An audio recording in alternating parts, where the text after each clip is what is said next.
Adjudicated rapist and convicted felon President Donald Trump is in hot water. What I predict to be the very first in the bombs dropped in the Epstein case was dropped the evening of July 17th by the Wall Street Journal. And here it is.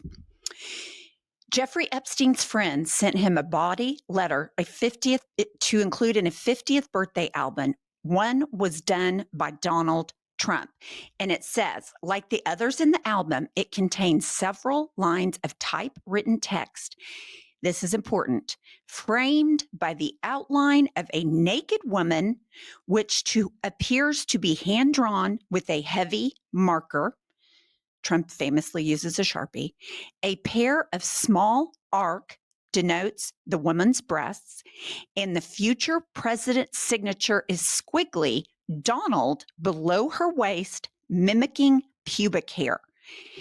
The letter concludes, "Happy birthday, and may every day be another wonderful secret."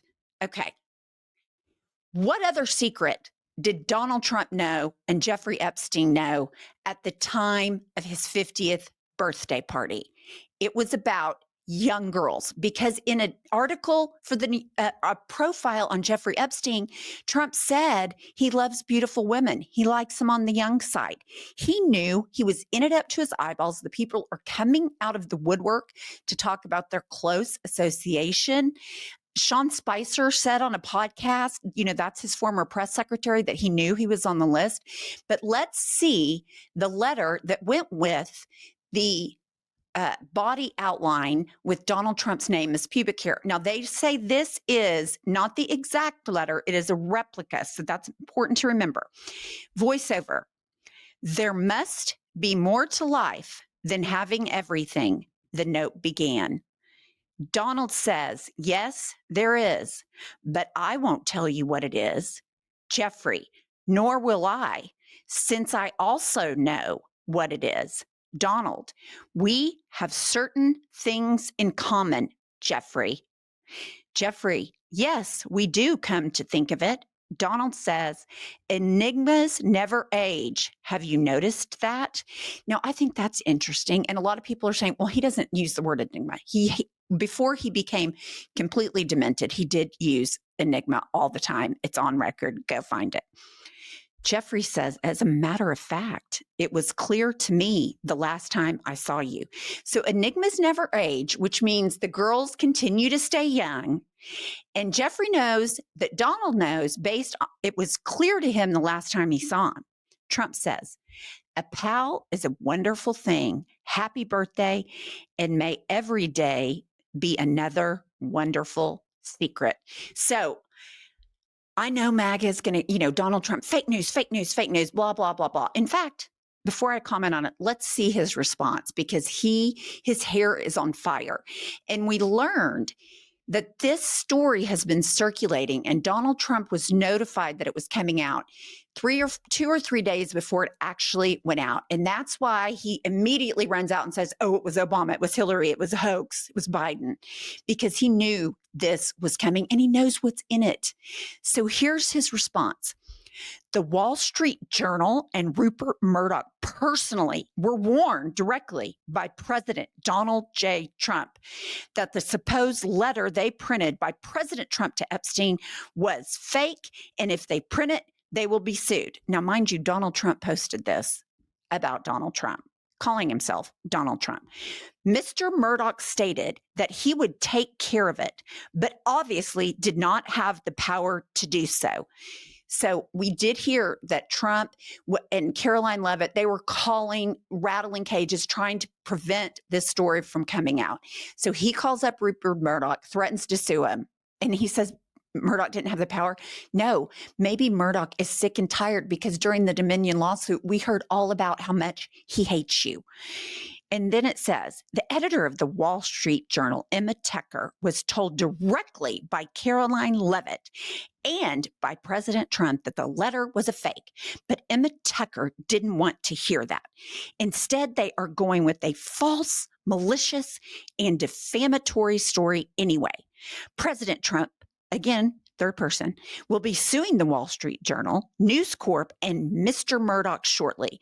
The press has to learn to be truthful and not rely on sources that probably don't even exist. President Trump has already beaten George Stephanopoulos, ABC, 60 Minutes, CBS, and others, and looks forward to suing and holding accountable the once great Wall Street Journal. Keep this up. It's real important to know that CBS caved because they wanted to merge. So Paramount caved. Now they fired Stephen Colbert. They caved. He didn't win a lawsuit. They caved because it was more trouble, and Trump would have stopped the merger of Paramount and the person buying them. ABC caved because they're weak. Donald Trump did not win in court against these people. And then it says, it has truly turned out to be a disgusting and filthy rag. And writing defamatory lies like this shows their desperation to remain relevant. If there were any truth at all on the Epstein hoax as it pertains to President Trump, this information would have been released by Comey, Brennan, Crooked Hillary, and other radical left lunatics years ago. It certainly would not have sat in a file waiting for Trump to have won 3 elections. It's yet another example of fake news. Bullshit, bullshit, bullshit, bullshit, bullshit. Okay. So he is up in arms. He's calling people. He's threatening lawsuits, which that's just what he does. That is just what he does. And then here's what's so interesting. He says that he never draws. He never draws. That doesn't sound like me. I don't draw. Put it up, Seth. Okay. Here are pictures that he signed, that he's drawn with his free hand with a heavy marker. Okay. Like the man lies because either his cognitive decline is so much he doesn't remember this, and he says stupid shit that's easily proven incorrect, or he just lies thinking his supporters are stupid. Either way, it's a lie, it's disinformation. And right now in the United States, it is so important to have factual news. We have agency over our news, and we need to find facts. And that is why Jennifer and I always use Ground News. Ground News is basically the Spotify of news, telling you who owns each outlet, where it leans politically, and whether you're reading original reporting or recycled messages. For example, on the right, the headline is Pentagon scaling down National Guard deployment to LA. On the left, U.S. Defense Department will withdraw early from Los Angeles, part of the Army sent after protests. So you can see there's completely different slants on that. Ground News goes in and it reads everything, and it tells you who owns it. Is it factual? What's the right talking about? What's the left talking about? That is so important in these times where people are so siloed in their news cycle. So join us by going to groundnews.com/IHIP to get 40% off the Ground News Vantage plan that we use every day. They're subscriber funded and female founded. By subscribing, you're not only getting a tool we all need today, you are also supporting our work. That's Ground, GROUND, news.com/IHIP. We have pinned the link in the show notes, so it's so easy for you to ascertain this information. Back to the tea. One thing I found interesting on the internet, now granted, I don't know if this is true, because according to Elon Musk, Steve Bannon is in the Epstein files up to his eyeballs. But they're reporting that Steve Bannon is the one who gave the book to the Wall Street Journal, according to sources inside. Now, I don't know if I believe that. I mean, it could be true. I'll tell you who we could ask about it.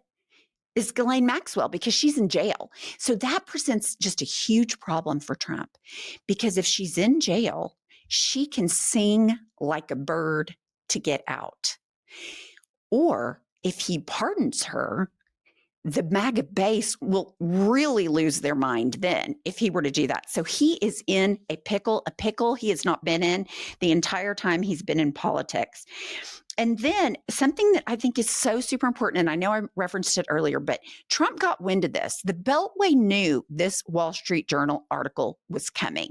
And that's when you see Trump posting all this stuff, blaming it on the Democrats. The Journal reports that when reporters contacted Trump 2 days ago about this story, he threatened to sue if it was published, then hours later claimed that Obama and Biden made up the Epstein files. Of course he did. Of course he did, because that's what he does. He has undermined the media and called it fake news from jump. So when crazy shit that he does is reported, he can just say, well, it's a hoax. It's not true. So we'll see if his MAGA base falls for it this time. I don't know if they will, but Caroline Leavitt, as you know, if you're a listener of this podcast, is one of my favorite targets, because she, even at 27 or 28, she is a master of lying and propaganda. But I thought this comment she made was interesting. So let's hear from Caroline Leavitt in response to a question about the Epstein case. Attorney General to do an exhaustive review of all files related to Jeffrey Epstein, which they did. The Attorney General and the FBI, led by Pam Bondi, Dan Bongino, Kash Patel, these are great patriots, some of the most trusted voices in the Republican Party movement. It's part of the reason the president appointed them to these high law enforcement positions, and they spent many months going through all of the files related to Jeffrey Epstein, and they concluded what they found in that memo, which they drafted and they released. And so the president has been transparent. He has followed through on his promises to the American people, but he doesn't like to see Democrats and the mainstream media covering this like it's the biggest story that the American people care about. Okay, here's the deal. For 10 years, Donald Trump has been screaming about the deep state and what's going on with the Jeffrey Epstein files, that it's the deep state, Democrats, radical left scumballs. He's the one that put this in his base's grips, nobody else. And I will say this, nobody thinks Kash Patel, Dan Bongino, Pam Bondi are trustworthy. I'm just telling you that straight up. Everybody knows they're propagandists. Pam Bondi has been in the Epstein file since jump. She was the attorney general when Palm Beach arrested him and gave him that sweetheart deal. So no, we trust you zero on this. But I'll tell you who we do trust are the FBI agents that have seen it. The prosecutor, Comey, that was just fired from the Southern District of New York. Hopefully these people will come out and tell us exactly what's going on. Please like this video and subscribe to our channel. We'll be back with more news.